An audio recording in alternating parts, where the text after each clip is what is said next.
پورے معاشرے کو ساتھ لے کر چلیں گے انشاءاللہ تعالی.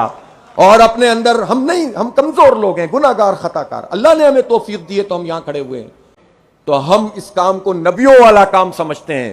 اگر سیاست کا نام کرپشن، لوٹ مار، جہالت، بالادستی، جاگیرداری، وڈیرہ شاہی اور دھوکہ دہی اور فارم 47 ہے تو ہم ایسی کسی سیاست کو سیاست مانتے ہی نہیں ہیں. یہ طاغوت ہے، یہ جبر ہے، یہ دھوکہ ہے، یہ کرپشن ہے. والصلاة والسلام علی رسولہ الکریم وعلی آلہ واصحابہ اجمعین. اما بعد فاعوذ باللہ من الشیطان الرجیم. بسم اللہ الرحمن الرحیم. الم تر کیف ضرب اللہ مثلا کلمۃ طیبۃ کشجرۃ طیبۃ اصلها ثابت وفرعها فی السماء. صدق اللہ العلی العظیم. کیا تم دیکھتے نہیں ہو کہ اللہ تعالیٰ نے کلمہ طیبہ کو، اس دین کو، اس نظام حق کو کس چیز سے مثال دی ہے؟ جس کی مثال ایسی ہے جیسے ایک اچھی ذات کا درخت جس کی جڑ زمین سے گہری جڑی ہوئی ہوتی ہے اور شاخیں آسمان تک پہنچی ہوتی ہیں. بے شک اللہ رب العالمین نے سچ فرمایا.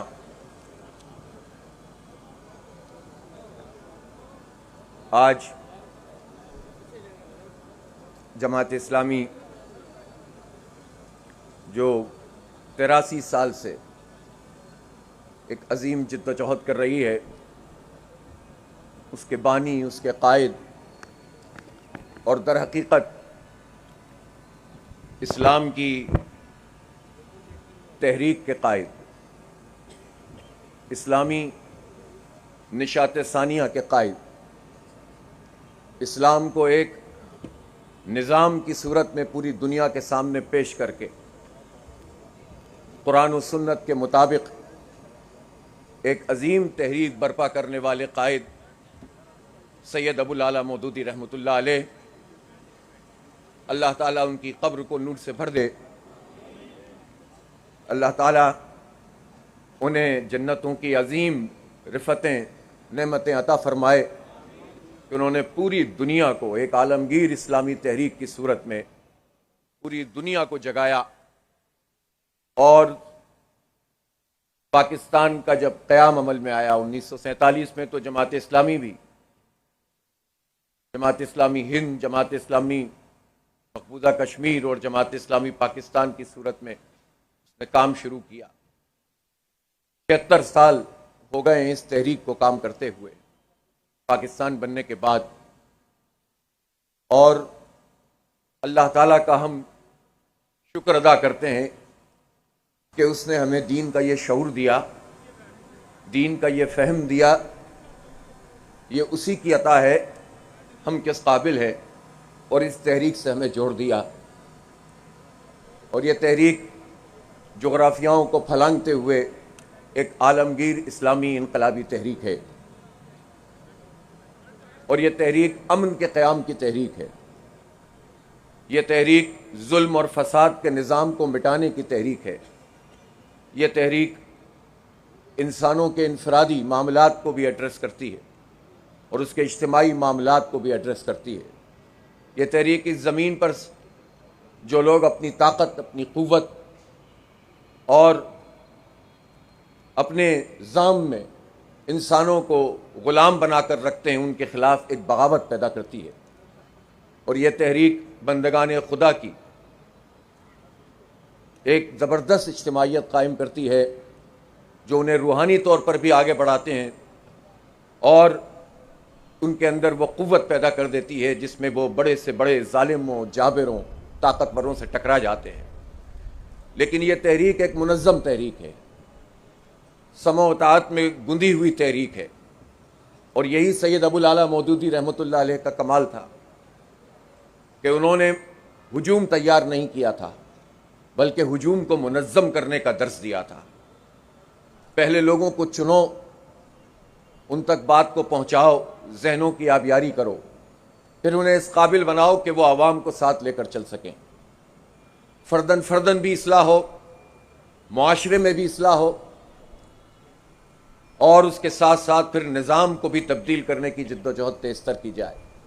ایک مکمل لائحہ عمل اور مکمل اور منظم طریقے سے اس کام کو آگے بڑھایا گیا، اور اس کے لیے جو بات اصول کے طور پر طے کی گئی کہ ہم سازشوں کے ذریعے سے اقتدار حاصل نہیں کریں گے، ہم اپنے آپ کو چھپا کر نہیں ظاہر کر کے سامنے آئیں گے، ہم پوری دنیا کے چوراہے پر اسلام کو بحیثیت نظام کے پیش کریں گے کہ اس کے علاوہ انسانیت کے لیے کوئی نظام بھی ان کو مکمل طور پر امن، سکون، قرار اور چین نہیں دے سکتا۔ الحمدللہ تحریک اپنے اس رستے کے اوپر گامزن ہے۔ قید و بند کی صعوبتیں خود ہمارے قائد نے برداشت کی، پھانسی کی سزا تک سنا دی گئی انہیں، اور انہوں نے تمام مراحل کو بڑی استقامت کے ساتھ عبور کرتے ہوئے تحریک آگے بڑھائی۔ اس کی روح میں جمہوریت رکھی۔ لوگ متنازعہ بناتے ہیں، کنفیوژنز پیدا کرتے ہیں۔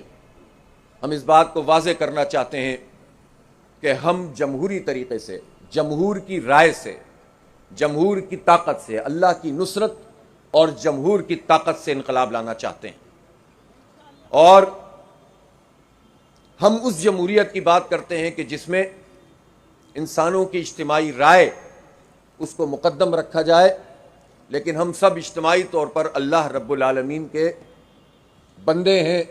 ہم سب کی رائے بھی اللہ رب العالمین کی کا جو حکم ہے اس کو بدل نہیں سکتی۔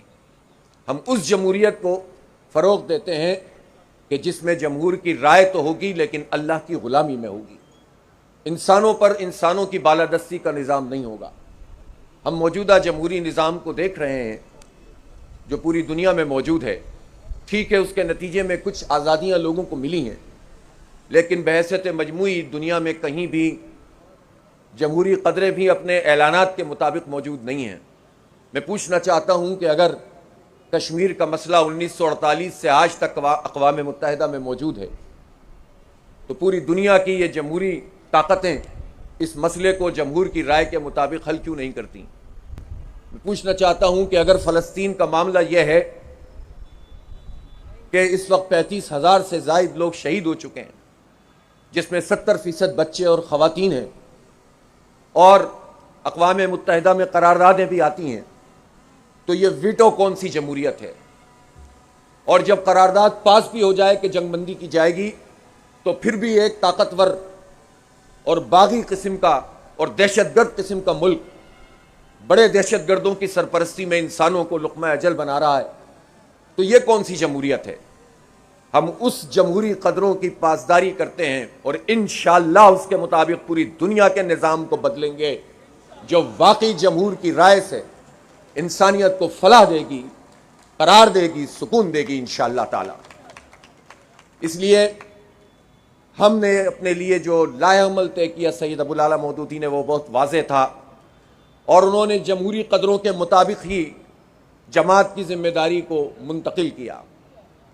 اور پھر میاں طفیل محمد صاحب اخلاص کے پیکر، ایک طرف وہ سید علی حجویری رحمۃ اللہ علیہ کی کشف المحجوب کا ترجمہ بھی کر رہے ہوں، دوسری طرف سید ابو العلا مودودی رحمۃ اللہ علیہ کی پوری فکر کی تلخیص دعوت اسلامی اور اس کے مطالبات کی صورت میں ہم تک پہنچا رہے ہوں، اور اس تحریک کی قیادت کرتے رہے۔ پھر اس کے بعد یہ سفر آگے بڑھا۔ قاضی حسین احمد جو جد و جہد کا استعارہ، حرکت اور تحریک، مجسم ایک ایسی شخصیت کے جس نے پورے پاکستان نہیں بلکہ عالم اسلام پر اپنے اثرات کو مرتب کیا، انہوں نے اس تحریک کی قیادت 22 سال تک کی، اور ہم سب وہ لوگ ہیں جنہیں یہ سعادت ملی ہے کہ کم از کم ان کی عمارت میں کام کرنے کا جو ہے وہ موقع مجھے حاصل ہوا ہے۔ پھر سید منور حسن، جن کی پوری زندگی اس تحریک کے ساتھ جڑی ہوئی تھی، جو فقر اور درویشی میں بھی، عبادات میں بھی، زہد اور تقوی میں بھی، اور پھر اس کے بعد اپنی کمٹمنٹ اور اپنے اندر ان کے اندر جو ثابت قدمی تھی، جو استقامت تھی، جو ان کے اندر یکسوئی تھی، اس کے ساتھ انہوں نے 5 سال اس تحریک کی قیادت کی، اور وہ جتنے بھی ہم لائے عمل اختیار کرتے رہے، حالات کے مطابق، اجتماعی نظام کے تحت، شورائی رائے سے، مشوروں سے، اس دور کے حالات کے مطابق ہم نے اپنی حکمت عملی کو مرتب کیا، اور ایسا نہیں ہو سکتا کہ آج کسی پوائنٹ آف ٹائم میں ہم سب کی نفی کر دیں۔ لیکن سید منور حسن وہ شخصیت تھے کہ جنہوں نے سن 70 کے الیکشن کے بعد 2013 میں جماعت اسلامی کو اپنا پرچم، اپنا نشان دوبارہ سے عطا کیا، اور شورا نے ان کے اس فیصلے کے نتیجے میں جماعت اسلامی کی بنیاد پر الیکشن کو لڑا۔ حالات کے مد و جزر میں حکمت عملی بنتی رہتی ہیں، پیغام آگے بڑھتا رہتا ہے، اور پھر ہم آگے کی طرف بڑھے ہیں۔ سید منور حسن کے بعد جس مرد درویش نے اس تحریک کی قیادت کی وہ آج میرے سامنے موجود ہے، اور آج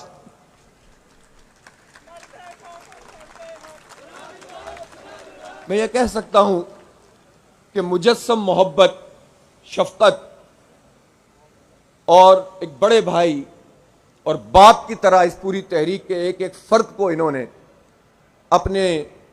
اپنے سائے میں رکھتے ہوئے آگے بڑھایا ہے، اور ان کی محنت، ان کی کوشش، ان کے سفر، ہر وقت اس فکر میں رہنا کہ کسی طرح اس پیغام کو، اس دعوت کو، اس تحریک کو آگے بڑھایا جائے۔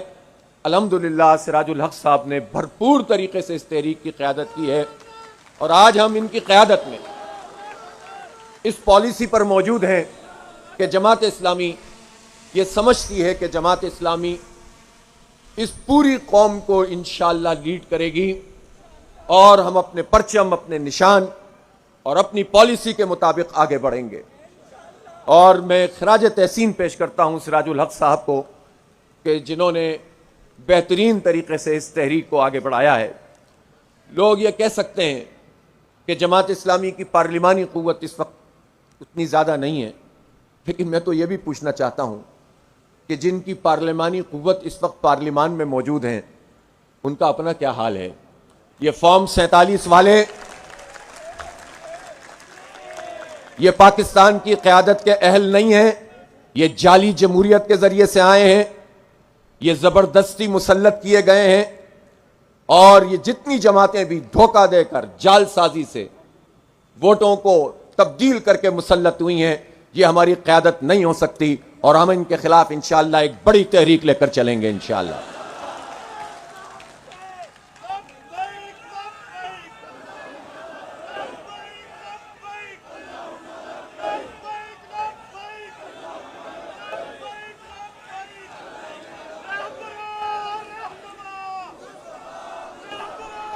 ہم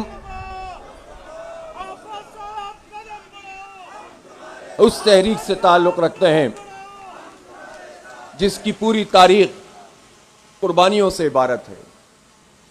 ہمیں فخر ہے کہ ہمارے لوگوں نے، ہمارے قائدین نے وہ جہاد بھی کیا ہے جو مسلمانوں کے معاشرے میں دعوت، تربیت، تزکیہ، سیاسی مزاحمت، قید و بند کی صعوبتیں اور طاقتوروں کی آنکھوں میں آنکھیں ڈال کر حق کو بیان کرنا اس صورت میں ہوتا ہے، اور یہ جہاد فی سبیل اللہ الحمدللہ جماعت اسلامی کا ایک بہت زبردست قسم کا کام ہے جس کو ہم انجام دیتے ہیں، اور ہم نے وہ جہاد بھی کیا ہے جو کفار کے مقابلے میں، طاغوتی قوتوں کے مقابلے میں اگر بندوق سے ضرورت پڑی تو بندوق سے بھی لڑے ہیں۔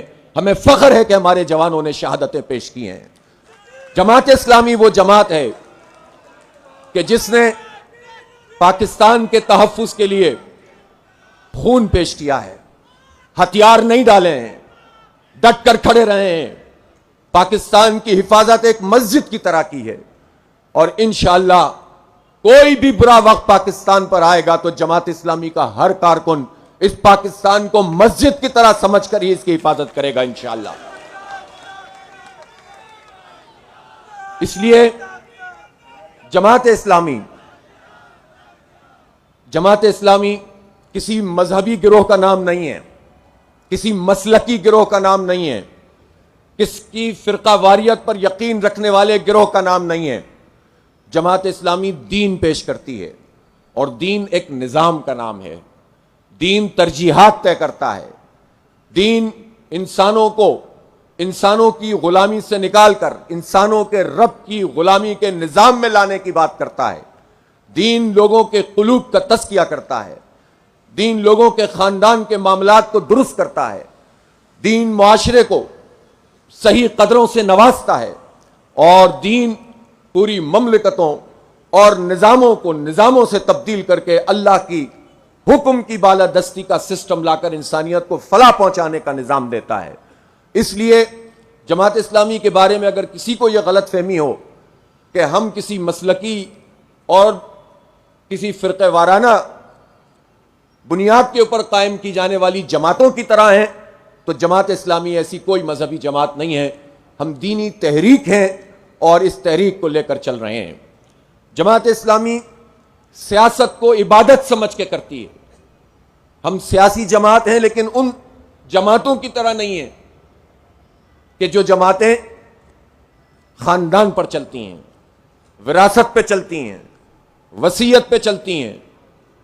وہ جمہوریت پہ نہیں، بلکہ چند لوگوں، چند الیکٹیبل، چند سرمایہ داروں، چند جاگیرداروں اور اسٹیبلشمنٹ، لوکل اور بین الاقوامی اسٹیبلشمنٹ کے گملوں میں پروان چڑھ کر چرنے والے لوگوں پر چلتی ہیں. جماعت اسلامی ہے، اور سیاست کو ہم عبادت سمجھ کے کرتے ہیں کہ جس طرح نبی پاک صلی اللہ علیہ وسلم نے فرمایا کہ بنی اسرائیل کی سیاست بنی اسرائیل کے انبیاء کرتے تھے، تو ہم اس کام کو نبیوں والا کام سمجھتے ہیں. اگر سیاست کا نام کرپشن، لوٹ مار، جہالت، بالادستی، جاگیرداری، وڈیرہ شاہی اور دھوکہ دہی اور فارم 47 ہے، تو ہم ایسی کسی سیاست کو سیاست مانتے ہی نہیں ہیں. یہ طاغوت ہے، یہ جبر ہے، یہ دھوکہ ہے، یہ کرپشن ہے، یہ لوٹ مار ہے. ہم سیاست وہ سمجھتے ہیں جو نبی مہربان صلی اللہ علیہ وسلم نے فرمائی، اور ایک ایسا نظام قائم کیا جس نے پوری انسانیت کو ایک امن کا پیغام دیا، سب کو حقوق دیے. اس لیے جماعت اسلامی ایک دینی سیاسی تحریک ہے. جماعت اسلامی لسانیت پر یقین نہیں رکھتی. ہم یہ سمجھتے ہیں کہ اگر زبانوں کی بنیاد پر کہیں پر کوئی زیادتی کی جا رہی ہے تو اس زیادتی کو نہیں ہونا چاہیے، اس پر ہمیں آواز بننا چاہیے. اگر کہیں بلوچستان میں لوگوں کے حقوق پامال کیے جا رہے ہیں تو جماعت اسلامی اپنا فرض سمجھتی ہے کہ ہم لاپتہ افراد کے مسئلوں کو بھی حل کریں، ہم اس کو بھی ایڈریس کریں. ہم بلوچ یا سندھی یا مہاجر یا پختون یا پنجابی یا سرائکی یا کسی علاقے اور زبان سے تعلق رکھنے والوں پر کوئی زیادتی بھی ہوگی تو ہم اس پر بات کریں گے. لیکن اس کا مطلب یہ نہیں ہوگا کہ ہم لسانیت کی اور قوم پرستی کی بنیاد پر اپنی تحریک چلائیں گے. ہم اس فرق کے ساتھ حق بیان کرتے ہیں، اور ہم میں یہ جرت ہے کہ ہمارا اردو بولنے والا بھی یہ حق یہ اپنے اندر حوصلہ رکھتا ہے کہ اگر کوئی اردو بولنے والا مہاجر کوئی زیادتی کسی پنجابی، پختون، سندھی پہ کرے گا تو ہمارا مہاجر بھی کھڑا ہو کر کہے گا کہ یہ زیادتی ہے، یہ ظلم ہے. ہمارا جماعت اسلامی کا پنجابی بھی یہ حوصلہ رکھتا ہے کہ اگر کوئی پنجابی کسی پر ظلم کرے گا تو جماعت اسلامی کہے گی کہ یہ ظلم نہیں ہونا چاہیے. اس لیے ہم عصبیت پر یقین نہیں رکھتے، لیکن ہم حق کو بیان کرتے ہیں. ہم کاٹتے نہیں ہیں، ہم جوڑتے ہیں لوگوں کو. ہم تمام ان لوگوں سے کہنا چاہتے ہیں جو اپنے حقوق کو کسی قوم پرستی کے ذریعے سے حاصل کرنا چاہتے ہیں کہ بہت تجربات ہو چکے ہیں، لوگوں کو حقوق نہیں ملیں گے، تقسیم در تقسیم ہوتی چلی جائے گی. اور جو لوگ یہ کام کرتے ہیں، جنہوں نے اس فرسودہ نظام کے ذریعے سے لوگوں کو تقسیم کیا ہے، حقوق کو پامال کیا ہے، وہ طاقتور ہوتے ہیں، عوام تقسیم ہوتے ہیں. اب عوام منظم ہوں گے، متحد ہوں گے، اور ان ظالموں کو ہم تقسیم کریں گے انشاءاللہ تعالی. تو جماعت اسلامی نہ علاقائی تنظیم ہے بلکہ ہمارا ویژن گلوبل ویژن ہے. اسی لیے آپ دیکھیں کہ اگر فلسطین کے اوپر یہ برا وقت ہے تو ہم اس کو اپنا مسئلہ سمجھتے ہیں، دل کی عطا گہرائیوں سے سمجھتے ہیں کہ غزہ میں ایک بچہ بھی شہید ہوتا ہے تو وہ میرا بچہ ہے، وہ سراج الحق کا بچہ ہے، وہ پوری جماعت اسلامی کے ایک ایک فرد کا بچہ ہے، ہر پاکستانی کا بچہ ہے. ہم اس کا دفاع کریں گے انشاءاللہ، اس کے لیے آواز اٹھائیں گے. ہم یہ سمجھتے ہیں کہ اگر کشمیر میں اور کشمیر تو ویسے بھی پاکستان کا حصہ ہے.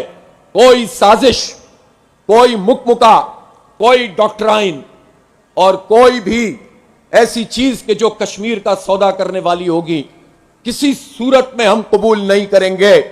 سب سن لیں اچھی طرح سے کہ کشمیر پر سودے بازی نہیں کرنے دیں گے. بھارت کو خطے کا پولیس مین نہیں بننے دیں گے. یہ امریکی ایجنڈا پورا نہیں ہوگا انشاءاللہ. ہم کشمیری مسلمانوں کے ساتھ ہمارے دل دھڑکتے ہیں اور ہم تو وہ حوصلہ اور ظرف رکھتے ہیں کہ صرف مسلمان ہی نہیں، اگر کسی غیر مسلم پر بھی کوئی مشکل وقت آتا ہے تو انسانیت کے ناطے ہم اس کے ساتھ کھڑے ہونے میں فخر محسوس کرتے ہیں. اس لیے جماعت اسلامی نہ علاقائیت پر یقین رکھتی ہے نہ قومیت پہ یقین رکھتی ہے. ہاں، ہر قوم کی عزت اور تکریم کو ہم سمجھتے ہیں کہ یہ ہونی بھی چاہیے اور ہر ایک کو اس کا حق ملنا بھی چاہیے. حق کے لیے کھڑا ہونا اور حق کے لیے معاشروں کو منظم کرنا، اس کو ہم اپنی سیاست اور اپنی اس جد و جہد کا ایک اہم حصہ سمجھتے ہیں. اس لیے ہم یہ بتانا چاہتے ہیں ان تمام لوگوں کو جنہوں نے 76 سال میں اس پاکستان کو کمزور کیا ہے. پاکستان کیوں کمزور ہوا ہے؟ حالانکہ پاکستان کے پاس تو ایک خوبصورت آئین موجود ہے. یہ آئین ایسے نہیں مل گیا. اس میں جن لوگوں نے بھی کردار ادا کیا انہوں نے بہت زبردست کام کیا اور اس میں جماعت اسلامی کا ایک بہت بنیادی کردار ہے اس آئین سازی میں. یہ آئین سب کو مجتمع کرتا ہے، سب کو حقوق فراہم کرتا ہے، لیکن اس آئین کو جب پامال کیا جاتا ہے، جب اس کو پامال کر کے کوئی ادارہ، کوئی سیاستدان، کوئی بیوروکریٹ، کوئی جاگیردار، کوئی وڈیرا اس کو پامال کرتا ہے تو اس کے نتیجے میں پاکستان میں ابتری ہوتی ہے. پاکستان میں لوگ نفرتوں کا شکار ہوتے ہیں، پاکستان کے حالات خراب ہوتے ہیں. وہ سارے لوگ جو 76 سال سے پاکستان کا نظام چلا رہے ہیں ان سب کے سب کو اپنی ناکامی کو قبول کرنا چاہیے کہ وہ پاکستان کو اس کی منزل کی طرف نہیں لے کر جا رہے، وہ تباہ کر رہے ہیں. انہیں اعلان کرنا چاہیے کہ وہ ناکام ہو گئے، چاہے وہ ڈکٹیٹر جرنیل ہوں، چاہے وہ نام نہاد یہ سیاستدان ہوں، چاہے وہ جاگیردار اور وڈیرے ہوں، چاہے وہ ٹاپ کے بیوروکریٹ ہوں، اور چاہے وہ عدلیہ کے وہ بڑے بڑے ترم خان ہوں جنہوں نے ہمیشہ طاقتوروں کی عدالت لگائی ہے، عوام کو کبھی بھی انصاف فراہم نہیں کیا ہے. جزوی طور پر تو ہر ادارے میں اچھے لوگ ہوتے ہیں. نہ ہماری کسی ادارے سے لڑائی ہے اور نہ ہماری کسی شخص سے لڑائی ہے، نہ ہماری کسی پارٹی سے لڑائی ہے. ہم سب سے بات کر سکتے ہیں، سب سے بات کریں گے انشاءاللہ، لیکن کسی اصول پر کریں گے. حق کو حق کہیں گے، سچ کو سچ کہیں گے. اگر آئین کی بالادستی کے لیے لوگوں سے گفتگو کرنی پڑے گی کریں گے. اگر وہ پارٹیاں جو آج یہ سمجھتی ہیں کہ آئین کا تحفظ بھی ہونا چاہیے اور جمہوریت بحال بھی ہونی چاہیے، اور وہ پارٹیاں یہ سمجھتی ہیں کہ جمہوریت پہ شبخون مار کے یہ الیکشن تباہ کیا گیا ہے اور زبردستی لوگوں کو مسلط کیا گیا ہے، تو ان پارٹیوں کو بھی یہ سمجھنا چاہیے کہ یہ وقتی اور جزوی تحریک نہیں ہونی چاہیے، بلکہ ان کو یہ سمجھنا چاہیے کہ جب اسٹیبلشمنٹ آپ کو سپورٹ فراہم کرے تو آپ اس کے ساتھ جا کر کھڑے ہو جاتے ہیں، اور پھر جب آپ کے خلاف کوئی کام ہوتا ہے تو آپ الگ آ کر کھڑے ہو جاتے ہیں. اس طرح نہیں چلے گا. جماعت اسلامی کسی سہارے کے ذریعے سے جمہوریت کی اس تحریک کو نہیں چلائے گی. ہاں، البتہ گفتگو، بات چیت، تبادلہ خیال، مشترکات پر جزوی طور پر اگر کوئی تحریک ہو تو اس کو ہم اپنی شورا کی رائے سے، اپنی اجتماعی رائے کے ذریعے سے لے کر چل سکتے ہیں. لیکن جماعت اسلامی چونکہ پاکستان کی ایک ہی جمہوری جماعت ہے تو ہم یہ سمجھتے ہیں کہ اب ہم اس تحریک کو لے کر چلیں گے اور سب کو کہیں گے کہ جو اس میں اپنا حصہ ڈال سکتا ہے وہ ہمارے پیچھے آئے، ہمارے ساتھ چلے. ہمیں کسی سے کوئی لڑائی نہیں کرنی، جھگڑا نہیں کرنا. ایشو کے اوپر ہم ساتھ چلیں گے لیکن ہم کسی دھوکے میں بھی نہیں آئیں گے. ہم جماعت اسلامی کو کسی کا اعلی کار نہیں بننے دیں گے. ہم جماعت اسلامی کے کارکنوں کی اتنی زبردست اجتماعیت کو اب کنفیوز نہیں ہونے دیں گے، اور ہم پاکستان کے عوام کو بھی کنفیوز نہیں کرنا چاہتے. ہم اپنے پرچم، اپنے نشان پر اپنی اس سیاسی تحریک کو لے کر چلیں گے انشاءاللہ تعالی، تاکہ سب لوگ مطمئن ہو کر، یکسو ہو کر، جو ساتھ چلے اس کا بھی بھلا، جو نہیں چلے گا کچھ دنوں کے بعد اسے انشاءاللہ چلنا پڑے گا. کوئی چوائس نہیں ہے اس پاکستان کے پاس جماعت اسلامی کے علاوہ. اس لیے ہم پورے اعتماد کے ساتھ اپنے کارکنوں سے کہتا ہوں کہ وہ تیاری کریں، ایک بڑی جد و جہد، بڑی کشمکش اس لیے کہ ملک میں حالات بہت خراب سے خراب تر ہوتے چلے جا رہے ہیں، مہنگائی ہے، بے روزگاری ہے. اور میں آپ سب لوگوں سے یہ بھی کہنا چاہتا ہوں، ہمیں کوئی جلدی نہیں ہے انتخابات کی سیٹیں حاصل کرنے کی. ہم تحریک چلائیں گے، تحریک. ہم عوام کی ترجمانی کریں گے، ہم عوام کے ساتھ کھڑے ہوں گے، ہم عوام کی آواز بنیں گے، اور ہمارا پورا ملک ہمارا حلقہ ہوگا انشاءاللہ تعالی. حلقہ بندیوں کی سیاست کو خیر بات کیجئے اور پورے ملک کو حلقہ بنائیے، پھر انتخاب بھی آپ کا ہوگا، انقلاب بھی آپ کا ہوگا انشاءاللہ.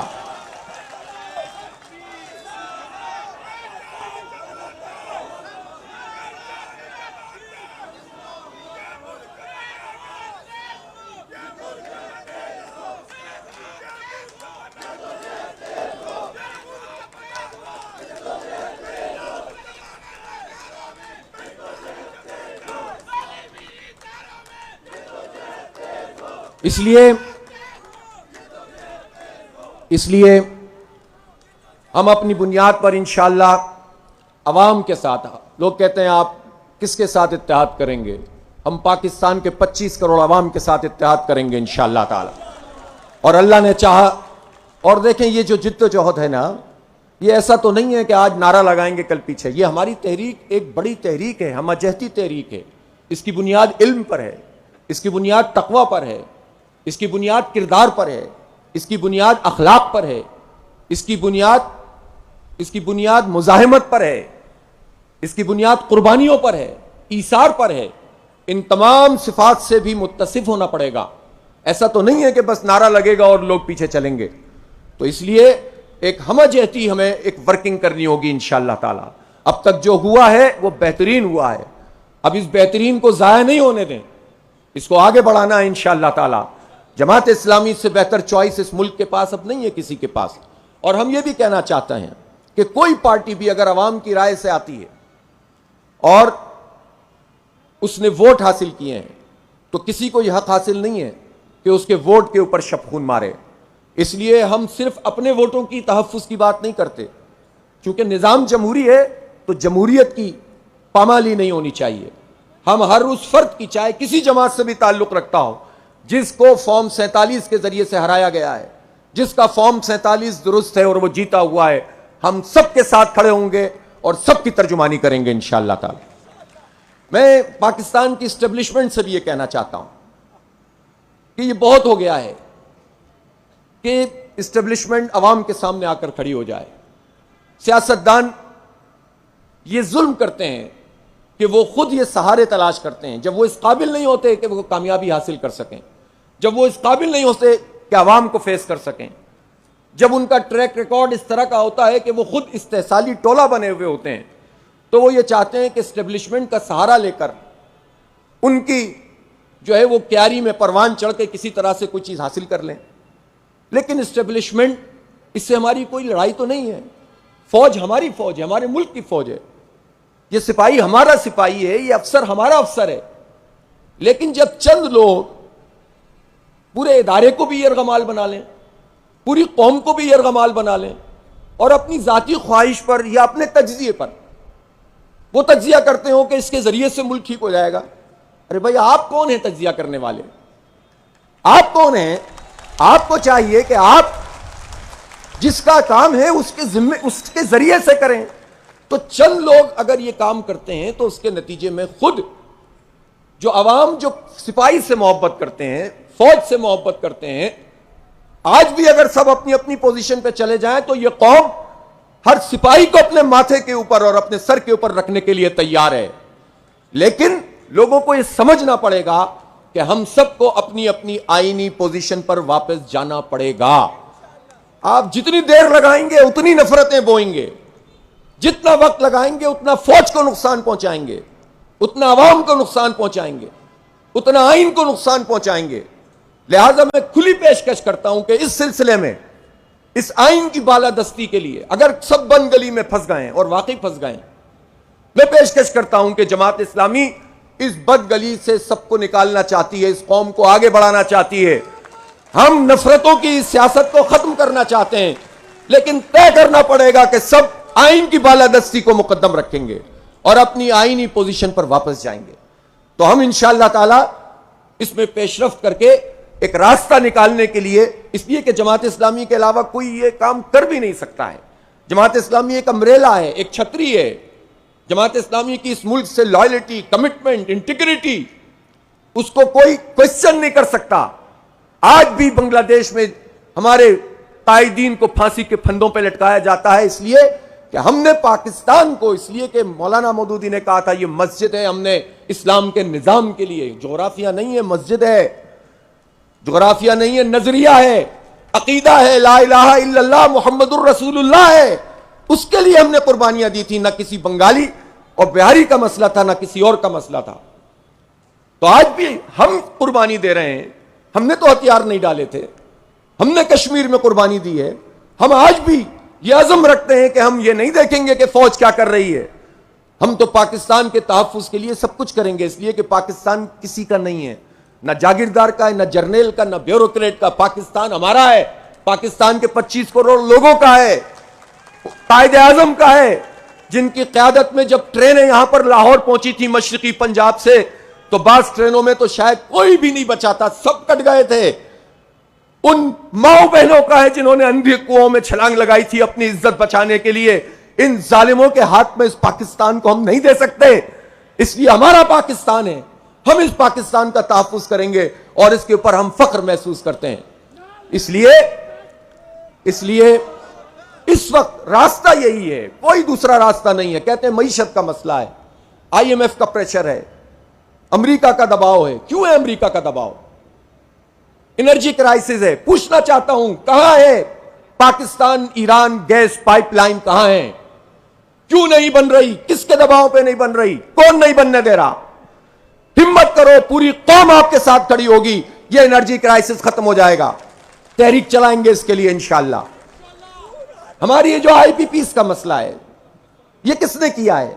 کرپشن، لوٹ مار، کھائے جاؤ. 9000 میگا واٹ بجلی موجود ہے، اس کے پیسے دے رہی ہے قوم اور بجلی کنزیوم بھی نہیں کر رہی ہے. مزید پیسے بڑھاؤ. آئی ایم ایف یہ نہیں کہتا کہ آئی پی پیز کے معاہدے ریوائز کرو.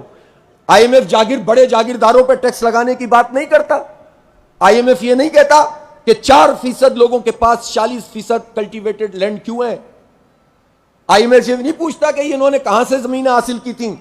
انگریزوں کی غلامی کر کے، غداریاں کر کے قبضہ کرنے والے جاگیردار اور ان کے خاندان آج بھی مسلط ہیں.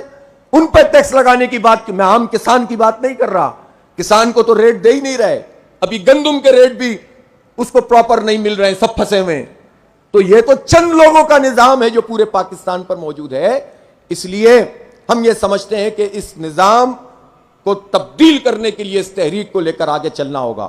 ہم ان بنیادوں پر اپنی تحریک لے کر چلیں گے جو عوام کے دلوں کی ترجمانی کرنے والی. ہم اپنی ذاتی مفاد کے لیے کام نہیں کریں گے. جب آپ عوام کے ساتھ کنیکٹ ہوں گے، جب آپ کی کمیونیکیشن بڑھے گی، تو انشاءاللہ تعالیٰ آپ سے آپ چیزیں درست ہوں گی. میں اس موقع پر یہ کہنا چاہتا ہوں کہ جماعت اسلامی یوتھ کو انشاءاللہ اپنے بنیادی طور پر ہدف میں رکھے گی. ہمارے یوتھ کے بہت مسائل ہیں، ہمارے نوجوانوں کے بڑے مسئلے ہیں. جس سے بات کرو وہ کہتا ہے اس ملک میں کوئی مستقبل نہیں ہے. دل ٹوٹ جاتا ہے، پریشان ہونے لگتے ہیں. یہ کیا بات ہے؟ یہ کیسا ملک؟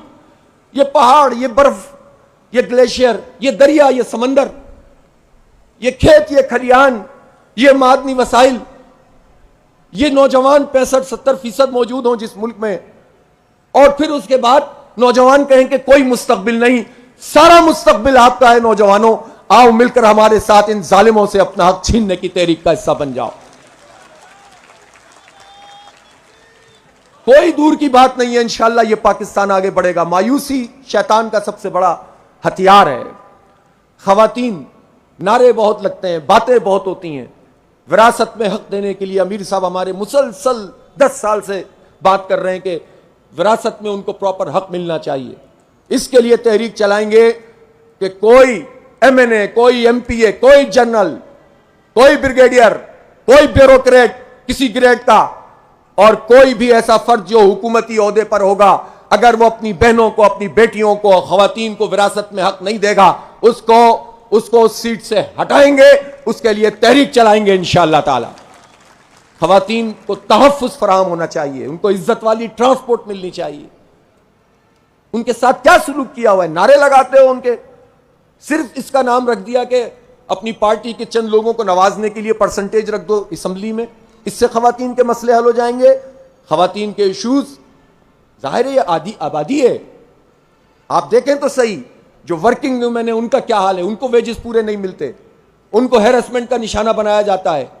جو کھیتوں میں کام کرنے والی عورتیں ہیں، وہ سارے لوگ جو منیمم ویج کی بات کرتے ہیں، نعرے لگاتے ہیں، وہ بتائیں نا کہ ان کے کھیتوں میں کام کرنے والی مردوں کو بھی وہ پورے ویج نہیں دیتے، عورتوں کی تو بات چھوڑ دیجئے، تو ان کا کوئی حق تو ہوگا نا، اور ہے، اور ہمارے دین نے ہمیں دیا ہے، اسلام نے ہمیں دیا ہے، ہم اسلام کے اس پیغام کو لوگوں تک پہنچائیں گے۔ یہ خوف زدہ کرتے ہیں، یہ چیلنج ہے تمام کارکنوں کا، یہ خوف زدہ کرتے ہیں کہ اسلام آئے گا تو عورتوں پہ پابندی لگ جائے گی، اسلام آئے گا تو یہ ہو جائے گا اور وہ ہو جائے۔ بھائی اسلام ہی تو آزادی دے گا آپ کو ان ظالموں سے۔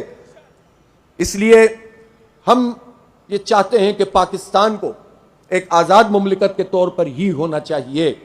وہ پالیسیاں جو امریکہ کی لاٹ کر اور امریکہ کے آشیرواد حاصل کرنے کے لیے لوگ اختیار کرتے ہیں، وہ پالیسیاں پاکستان کو آگے نہیں بڑھا سکتی۔ دیکھیں ایک اور بات بھی ہے، اگر امریکہ بھی اصول اور ضابطے کی بنیاد پر بات کرے گا تو ٹھیک ہے کہ ہم کمزور ہیں، ٹھیک ہے کہ معاشی طور پر ہم پریشان ہیں، لیکن ہماری غیرت اور ہماری حمیت اس بات کا تقاضا کرتی ہے کہ ایک مملکت کے طور پر برابری کی سطح پر بات کی جائے۔ ہمیں اس طرح سے بھک منگے نہ بناؤ۔ اسی طرح سے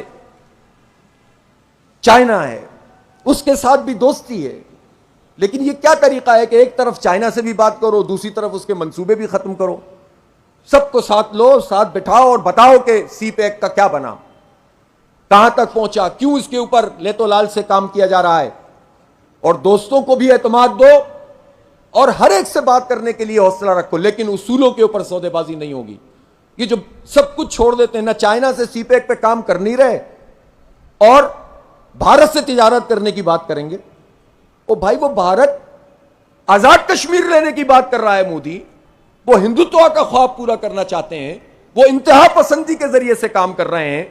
انہوں نے 35 اور یہ 370 اور 35 ایک ختم کیا، انہوں نے کشمیر کے اوپر اپنا قبضہ مسلط کرنے کی کوشش کی، تو ہم ان تمام چیزوں کو نظر انداز کر دیں، 1 لاکھ لوگوں کے خون کو نظر انداز کر دیں، پاکستان کے پرچم میں لپٹ کر تدفین کی جائے کہ نصیحت کرنے والوں کے خون کو نظر انداز کر دیں، اس بنیاد پر تجارت کریں؟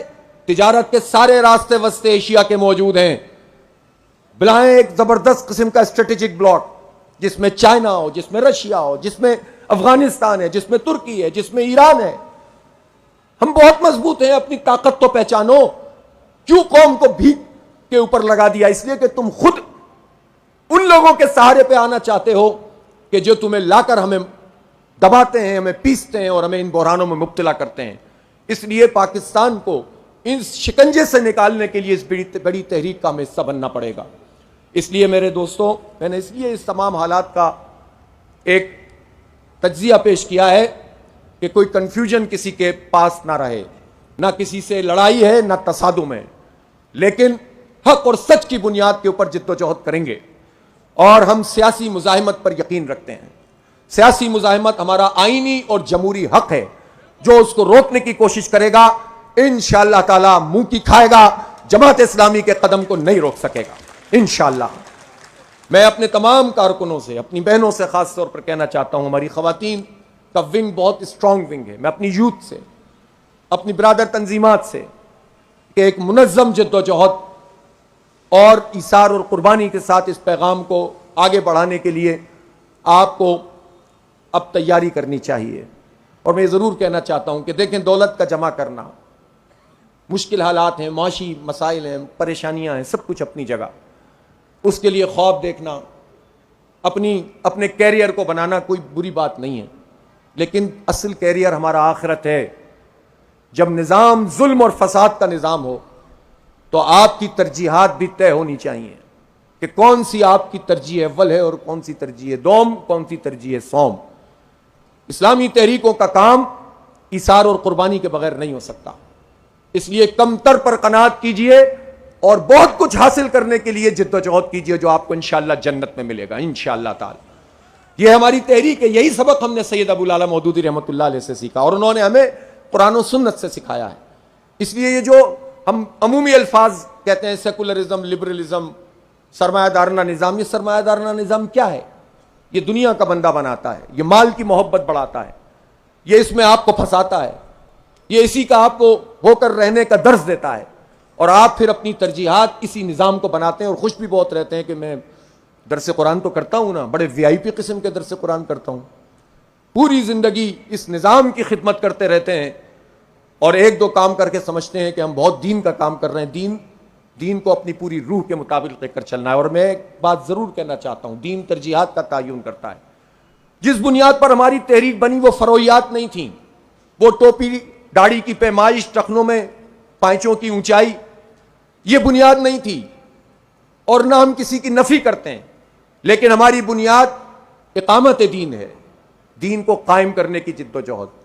جب ظلم اور فساد کا نظام ہو تو ترجیحات بھی بڑی ہونی چاہیے، چھوٹی نہیں ہونی۔ چھوٹی چیزوں میں الجھا کر بڑی چیزوں سے لوگوں کو نہ ہٹائیں، چھوٹی باتوں کی بحثوں میں نہ پڑیں، بڑے کام کرنے ہیں انشاءاللہ۔ دین بہت بڑی طاقت اور قوت ہے۔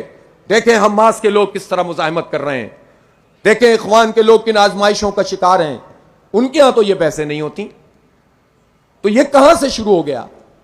اس لیے جو چیز ہماری دین میں، اور پھر مولانا مودودی رحمۃ اللہ علیہ نے تو ہمیں کتنا واضح پیغام، جو بانی تحریک ہو، جو لٹریچر جس کی بنیاد پر پوری اسلامی تحریکیں آگے بڑھ رہی ہوں، جس کی بنیاد پر یہ جماعت اسلامی آگے بڑھ رہی ہو، وہ فرد، وہ بڑا انسان بھی کہتا ہو کہ میری فقہی رائے موجود ہے، لیکن میں اپنی جماعت کو بھی پابند نہیں کرتا کہ میری فقہی رائے کی وہ تابعداری کرے۔ مرضی ہے کرو، مرضی ہے نہیں کرو، جو تابعداری کرنی ہے، جو اطاعت ہے، جو سماع ہے، وہ تو اقامت دین پر ہے، اس نظام کے خلاف جد و جہد پر ہے۔